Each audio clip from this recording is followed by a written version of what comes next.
Now, organisations without strong cyber security measures could be fined up to £17 million, 4% of their global turnover, under new UK government proposals. The suggested fines are aimed at preventing hackers from crippling networks and will also cover issues like power failures and environmental risks.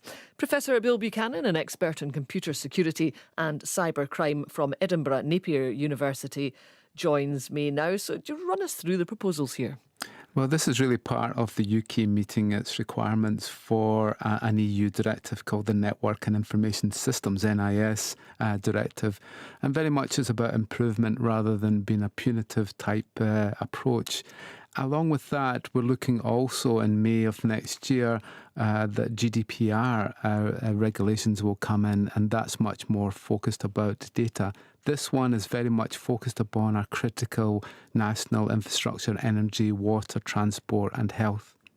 Yeah, I mean, you say it's not intended to be particularly punitive, but, 4% of a company's global turnover is fairly punitive, isn't it?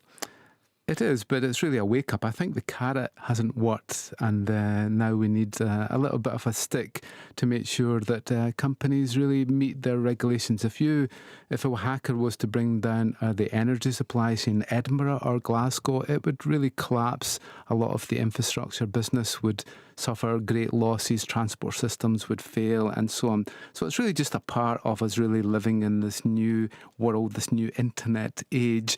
But a key part of this internet age is electrical power. Take away that and you take away the internet.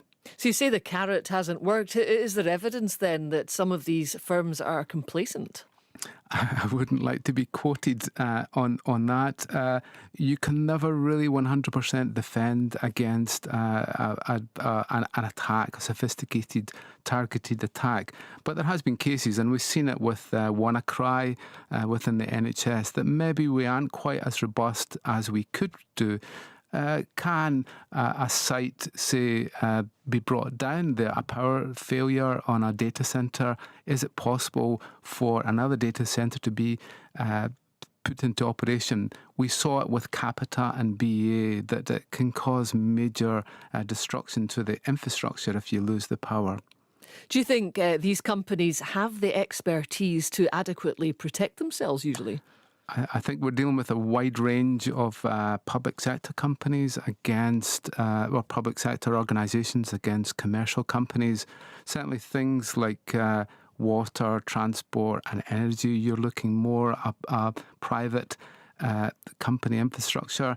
What we'd worry about is that when we move towards the public sector is whether they have the skills to be able to cope with this type of thing. In England, we actually start to see the infrastructure being built around healthcare, where they're now looking at a security operations centre to look after any threats within the NHS in England. And I'd hope to see the same sort of investment in Scotland.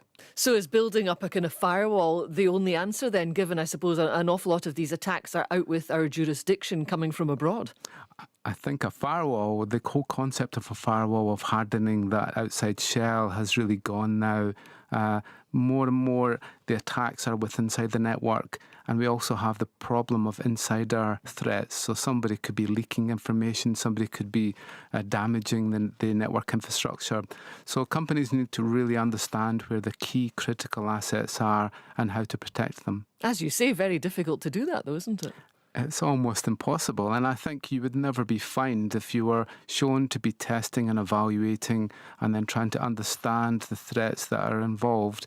So a continual testing, a continual understanding of how staff would cope with a critical incident is key for many organisations. Professor Bill Buchanan, thank you.